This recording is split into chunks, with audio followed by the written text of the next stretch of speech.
Somewhere beyond the recesses of time and space, two podcasters are set adrift in a machine, picking up transmissions of movies that are forgotten but not gone.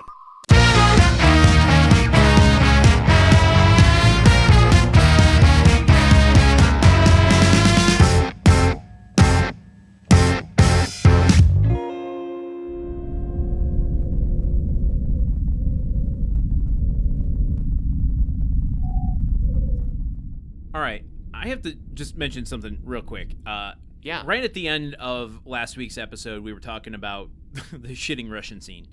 Yeah, we got to find a better name. I don't want to get back into that, but it seems like we're gonna. No, we're not.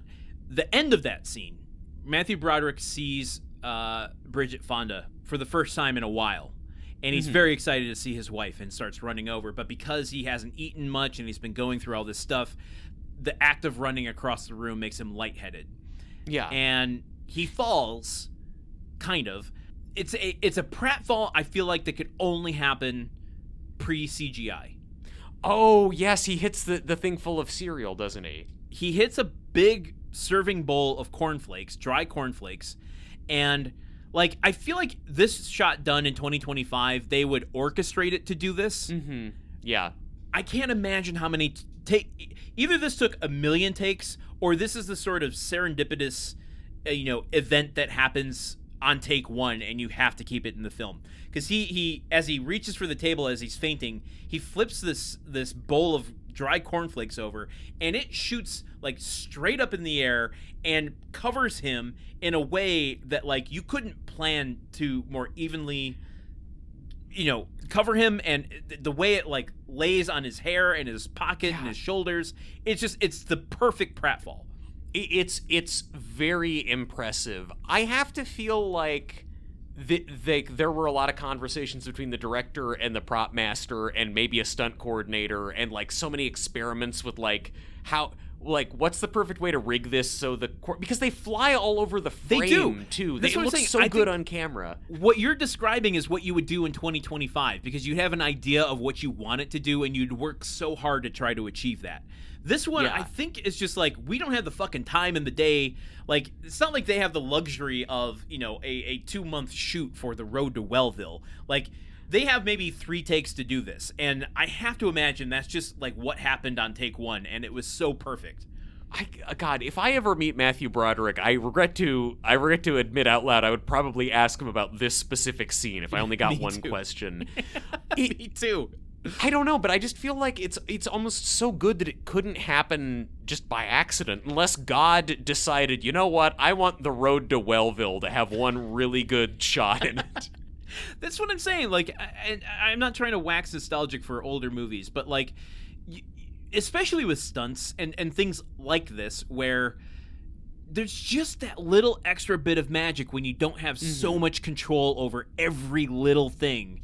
And that you can't massage in post with, because I could see this going like, oh man, that was such a great one. We could just enhance it a little bit by adding some extra, digital cornflakes on his other shoulder. Like, now knowing that didn't exist in this movie made that pratfall all the better. Yeah. My improv team is called Digital Cornflakes. Speaking of great things that happened in the early 1990s in movies, can we talk for a second about my fucking king, my lord, oh captain, my captain, Roy Brocksmith in this movie, my favorite character actor. Another Coen brother. He himself is not a Coen brother, but he is a favorite of the Coen brothers. He is the most Coen brothersy man. He is, famously the head accountant in the Hudsucker Proxy, who is explaining about how much money they've made at the beginning of that movie. He was the head shopkeeper in Lightning Jack. That's right. And he's the guy in Total Recall who tries to get Arnold Schwarzenegger to take the pill, and Arnold Schwarzenegger shoots him. It's really cool. But then he's also in this.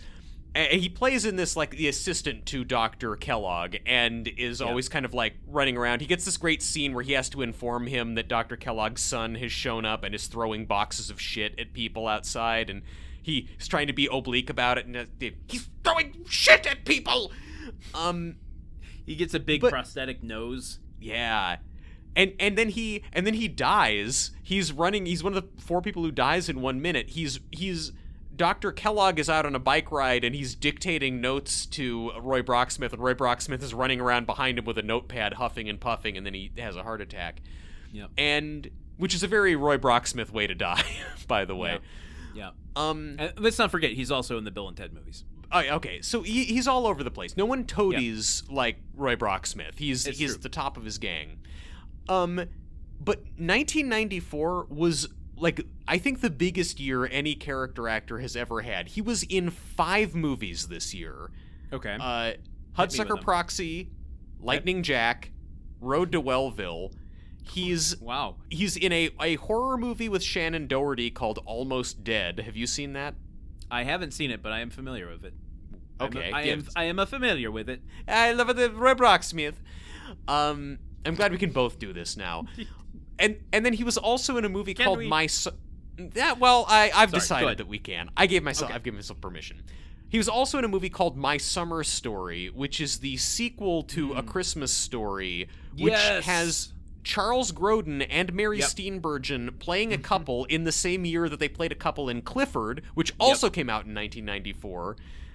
Also, Clifford seems like the kind of movie that Roy Brocksmith should have been in. Like, he should have played, like, Clifford's principal or something. Yes. But totally. In 1994, you could go to the theater and see so much goddamn Roy Brocksmith, and it's just really... I can't think of a lot of other bit players who've had that big of a year. I mean, the fact that 2 of those movies have been movie memory machine movies already I know. Speaks volumes. Yeah, and Hudsucker Proxy, which we covered on our last podcast, because I never shut up about how much I loved it. We are inadvertently a 1994 Brocksmith podcast. I mean, listen, and honestly, I was getting so amped up watching him in this movie. Like, when his name showed up in the opening credits, I just went down this rabbit hole of, like, do I just do a Brockcast where I just watch every Brocksmith movie? I don't know. TBD on that one. I don't know. He had a long career. But the problem is that he was usually playing bit roles. So I'm going to wind up in a lot of situations where I'm watching a 2-hour movie with, like, one scene where Roy Brocksmith is a toady who then dies of a heart attack or something. Wait a minute. Oh, Call the Conqueror. Sorry, I saw a still frame and thought, is he in Baron Munchausen? No, oh my God. He isn't. It's in Call the Conqueror. But that is also a movie that is full of Brocksmithian type roles. There are so many toadies in that who he could have played. He could have easily been, like, in some sort of, Roman like the Roman Forum or something, or like he could have been in a Roman Forum for sure. I'm thinking more of a brothel situation, a harem. Yeah, I see that. I could see that. He could really be in. He'd fit into a lot of Terry Gilliam movies. I could see him being like some kind of, like, desk jockey in Brazil. I could see him being one of Napoleon's assistants in Time Bandits or something. Yeah. Man. He plays a federal agent in Tango and Cash. Oh, hello. Okay, well, I know what I'm watching tonight. The famously good movie Tango and Cash. He's in Arachnophobia. Ooh, maybe we do some more of his movies. I mean, look, because in Tango and Cash, he's going like, no, Tango and Cash, you can't do that. And then he gets, like, punched in the face by Stallone or something. It's great. It's so much fun. It is. Speaking of actors, I have notes on 2 sets of actors in this. Oh, okay. One is just the interesting. We didn't talk about this on the main episode, but, like, where this falls in Matthew Broderick and John Cusack's career. 94 is kind of awkward because they were known as teen stars in the John Hughes vein, right? Mm-hmm. And yet they would both explode again in their career resurgence in the late 90s and early 2000s. So this is just a kind of weird transition from teenage world into adult roles. You could see, I could see career-wise, even though on the paper, like, what fucking movie is this you're making? But, like, I see the appeal, kind of like Laura Flynn Boyle as well. Yeah. This is going to help me establish myself as someone who isn't. This is decidedly not a teen film. Yes.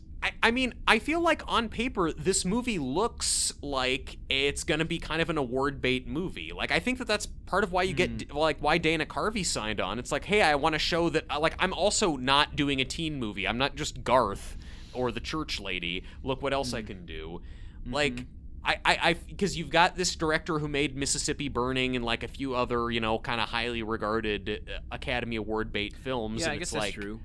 it's based on a book. It's, you know, it's got Hannibal Lecter in it. Like, you know, there's just, this movie starts getting people attached to it, and I see how an agent can look at this and think, oh, this is going to be highbrow and refined, and oh boy.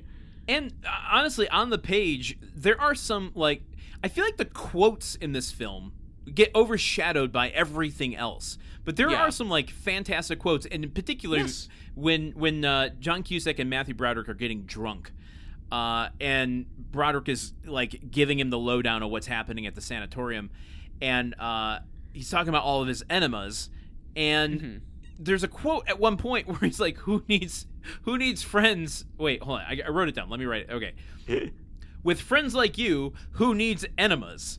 So good. So it's good. Just, like, on paper, that's a perfect joke. It's a banger. It's a banger of a line. I love that. How could you miss? How could you go wrong with this? There's so much stuff working here. Well, there's plenty of ways you can miss, and they tried them all. I guess.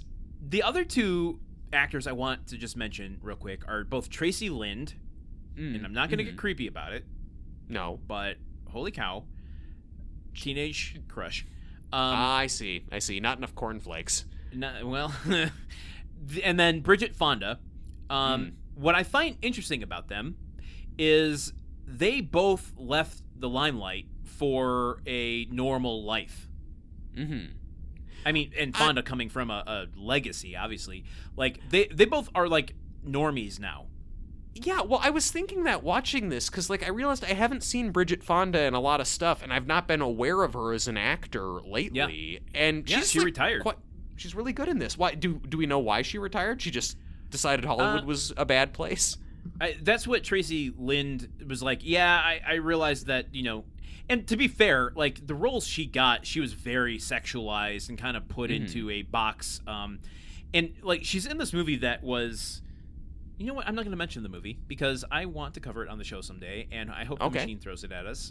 Sure. God forbid people should remember it. Bridget Fonda, yeah, I think was also kind of feeling that crunch. I don't want to speak for her. She has gone on record as to why she's left Hollywood. I didn't look it up. I should have. I just find it interesting that two people from this are, like, not even trying anymore. They're actively stepping into the real world. This movie helped two people make a very healthy choice, which was to stop being in Hollywood and not eat cornflakes. Yeah, well, there you go. I mean, who knows what they're eating now? Maybe they're eating cornflakes full time. Yeah, it could be. I only have one more note here, which is just when they're trying the experimental cornflakes, the Cusack Carvey Lerner storyline. Yeah. The cornflakes they're eating look like kettle chips. And it just... I couldn't even wrap my head around the fact that they were trying to eat cereal. It just looked like they were adding milk to potato chips. And it grossed me out in a very visceral way. Yeah, I can see that. I wish that this movie went a little bit into how cereal is made, because I realized watching this, I don't really know where cereal comes from or how they do it or why. What is the... Like, Breaking Bad shows you every step of what it looks like when meth gets made and how it looks like those crystals. Show me, like, how they harvest the stuff, the corn, I guess, and, like, what do they, pulp it and dry it? Like, and they bake it? Like, show me that, please. This is the tone of this movie feels like it could accommodate a, like... What's that animation style? Jib Jab or something like that? Yeah. Like, give me a little animated sequence about how cereal is made. Open the movie on that, over the credits. Yeah, exactly. Yeah, it's like an educational film. I mean, I guess this wasn't really the era of educational films, but still, have, like, Roy Brocksmith walking around narrating it. Like, well, first we take all the wheat and we pulp it up and then we put it in the oven like this. Like, that, I don't know. I disagree. German, I totally disagree. This is 2 years after Jurassic Park. Well, what do you mean, this is 2 years after Jurassic Park? There's an animated instructional film in that movie. Oh, Mr. DNA. Okay, yes, Yeah, that's okay. absolutely. Yeah, okay. No, Voiced I'm by, and you might not know this because he's uncredited, voiced by Ray Brocksmith. No, I'm just kidding. no, he's not Mr. DNA. I just did a goof him up on you. Yeah, no, I think there's like for a movie that has done so much research, but then they're not telling us like one of the kind of most core things of just like what's in cereal. What is cereal? Why is cereal? When is cereal even? And how is cereal? These are all questions left unanswered by The Road to Wellville. Okay, I mentioned on the main episode that I remember this trailer vividly. Mm-hmm. And I'm wondering, Truman, do I have your consent to play the trailer game? Yeah, you do. You asked it in the tone of voice that you used to ask me about the grunt count back in the day, so that's a little fun. Fun flashback. I was going for asking a dog if it wants a treat. Oh, you want to play the trailer game? Yeah, I do. Yeah. Oh, we're gonna go outside. Yes, let's play the trailer game. I only remember Comedy Central promos for this, and I'm sure that's not what we're watching here. Yeah. So Truman and I have not watched the trailer for The Road to Wellville. But we have watched The Road to Wellville, in my case, twice, and we are going to pick out some scenes and moments and lines that we think will be in the trailer. Yeah, so, Truman, what are some of your guesses? I regret to inform you, I think we're gonna get the farting Russian. I think we're gonna get the guy leaning over and farting at the table. No, it's gonna be like this clinic for people who are having some problems. Fart. I agree with that part. Not farting is something you couldn't even do in sitcoms. They're not going to put it in a trailer. I guess, yeah, they do cut the farting out of Blazing Saddles when it's on cable, don't they? Yeah. I am here to support you, but I will draw the line between things I know as fact. Okay, fair. All right, no farting. But I think we are in complete agreement. This is going to be a narrated trailer, and it's going to start with something like, in Battle Creek, Michigan, things are just a little bit blah. I don't know what the actual dialogue is going to be, but it's going to be that. Battle Creek, Michigan, everybody's getting healthy in a funny way. And then it's the nurse saying, this enema has paraffin wax and this and this and this. So it's her listing enema ingredients to Matthew Broderick. Does Anthony Hopkins ever say the line, "You are a sick man, Mr. Lightbody"? I think he does. I think when he's looking at his ding dong through the magnifying glass. Okay. Yeah. It feels like a line that's in this movie. Yeah. And I feel like it would be in the trailer. Yeah. Yeah, you are a sick man. I mean, I really feel like I heard that. I think that might have been in one of the Siskel and Ebert clips because it's definitely like rattling around in my head. I'm going to backtrack for a second. Yeah. Because I want to layer our guesses. I'm gonna suggest two guesses at once. Oh, crazy. Yes, I know. So we got that narrator and that opening little crawl there, right? Mm-hmm. Yeah. I am willing to bet specifically we are gonna get Mozart's Ein klein Nachtmusik in it. Oh, which is that? Which one is that? Is that? Oh God! Just play. It's copyright free. I mean, we're just play a little bit here. Yeah, okay. I'll blast a little bit right now. Yeah, I'm almost certain because that in the '90s that defined. In fact, in another 1994 film that defined upper class austerism. That was in Ace Ventura when he goes and takes a shit, or he doesn't take a shit, but he comes out of the bathroom and says, "Whoa, nobody go in there." Oh, and yet, and you hate scatological humor, and yet you seem to have fond memories of that. Well. Did I say it was fond? I just remember the joke.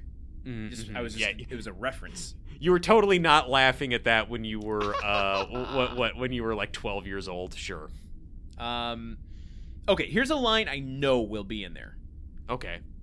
Dana Carvey saying, "I like to look at the nude ladies." Oh yeah, that fits. Because you gotta let the kids know that Dana Carvey's in the movie. Yep. And you gotta let the fathers know there's nude ladies in the movie.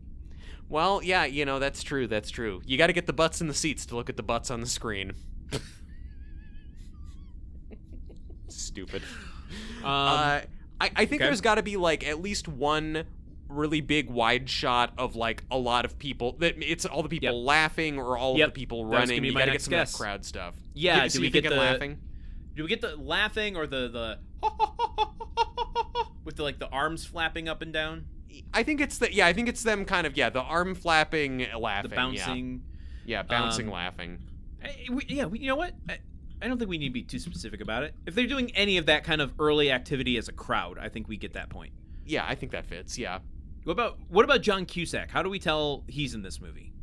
I mean, we're probably going to get something of him, probably him and Michael Lerner talking about like health, the key to the open sesame to the fool's purse, or like them talking about doing this as a con or something like that. And that this is a little bit about the cereal industry. Hey, folks, this is based on a true story. So I'm just going to put fool's purse in there. We don't necessarily have to get that line, but I feel like that kind of sets up what they're doing. Yeah.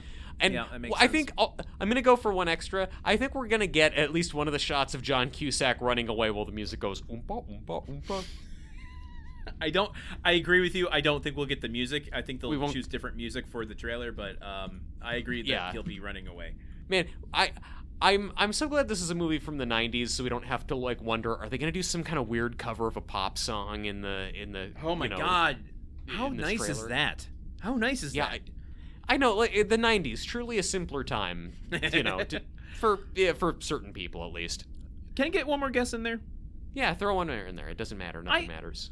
I think we're going to get the urinal sitting pool thing that him and John Neville are sitting in. Dying in that?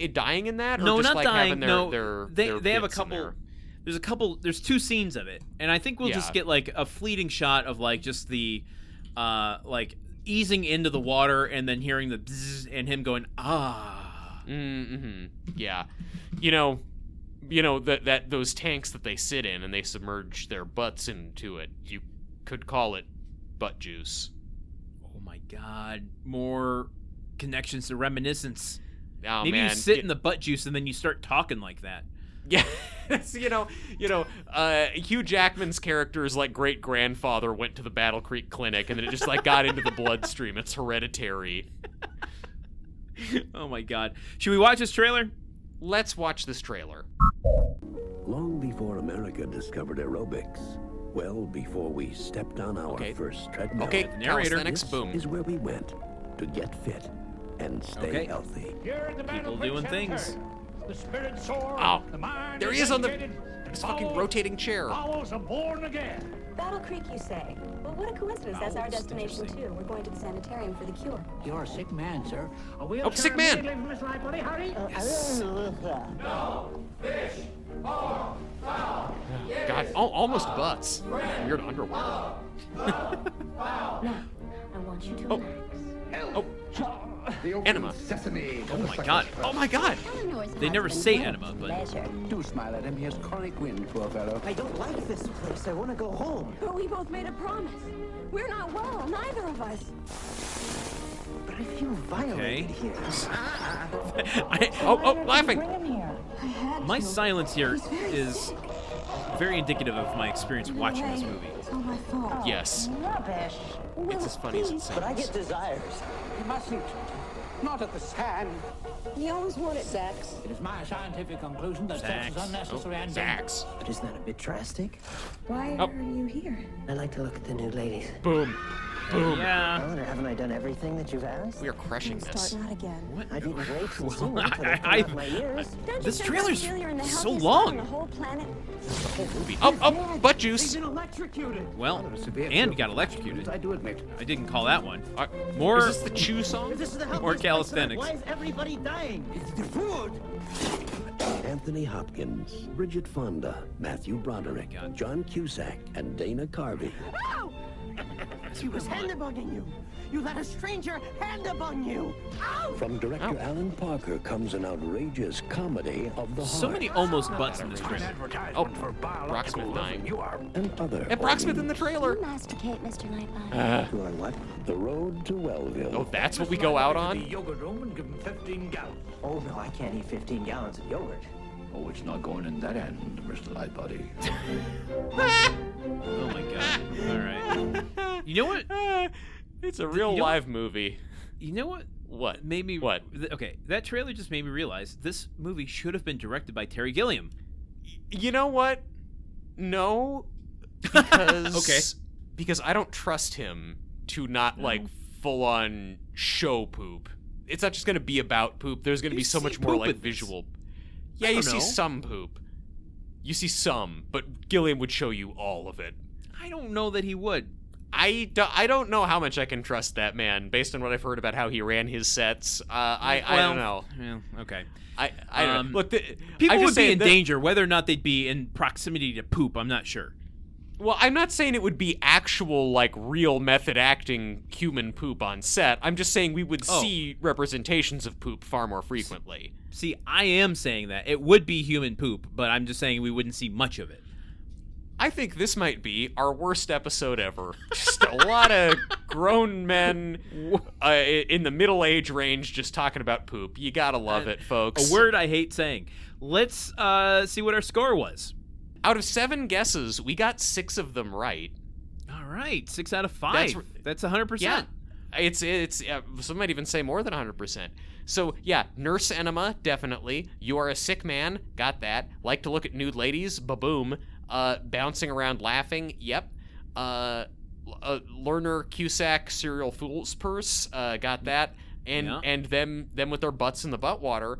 The only thing we didn't get was the thing that I thought was a layup was Cusack running away. We didn't get him charging off. Did you not write down the Mozart? Oh, I forgot to write it down, but let's consider that in there. But they were playing like, was that the Mozart that you were expecting to get?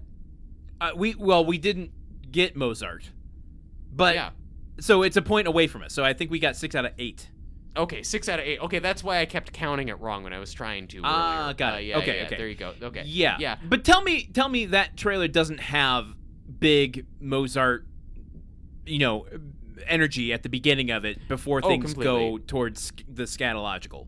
Oh yeah, no, it absolutely does. You picture a string quintet playing and people with monocles in and everything.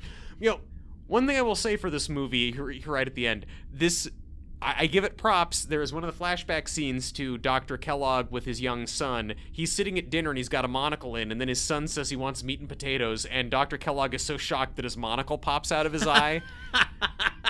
Any movie where I get a good monocle pop, I give it some points. That doesn't happen enough in movies anymore. Completely agree with you on that. All right, well, I think that wraps up the road to Wellville. We are now leaving Wellville and going into another dimension. No, not another dimension, just another time. Truman, we don't really know. Truman, hit the button and see where we're going. All right, let's find out. Okay, coming up next, February 6th, 2009. 2009, oh man, okay. What a here's year. the clue. Are you the exception or the rule? Ooh. I feel like I'm usually the rule. That seems like me. Do you? Do I? What do you mean? I think I'm not. I don't know. Like, the exception seems like the one who's stepping out from the herd, and I feel like I'm very much a follower. Oh, okay. Oh, interesting. I took that in a completely different meaning. What was your meaning? What did you take it to mean? I don't know. Well, Wow, I guess okay. rule, like, I think it was like, are you the ruler? Are you in power, or are you the rogue trying to take down the power? Oh, well, I'm definitely not in I was power. thinking more in terms of, like, action movie vibes. Yeah, are you the ruler or are you the exception? Oh, got it. Yes, that's right. Yeah, or hey, maybe it's a whole movie about like math tools. It's all rulers, protractors, Texas Instruments TI-83s. That things of that nature. But we are talking about February, and February 6th. That's those are some sexy times there. Are they sexy times? The sexiest day of the calendar, February 6th. No, but it's leading to sexy times. Okay, I suppose that is. So. Are you implying that maybe this movie is more romantic and comedic in its nature? I'm saying that we have a action romance on our hands coming up. Okay. Maybe. I don't know. That's my guess. an Actmance? Well, I guess we'll find out next week, won't we? We certainly will, and so we'll see you all then. Until next time, for Truman Caps, I have been Landon Solano. And for Landon Solano, I've been Truman Caps. Whoa! Movie Memory Machine is part of the Gruntwork Podcast Network. Join our Patreon at patreon.com/gruntworkpod to keep the machine running. Theme song by Porky's Groove Machine. Rate us on Apple Podcasts or wherever you listen. For more information on today's show, visit moviememorymachine.com.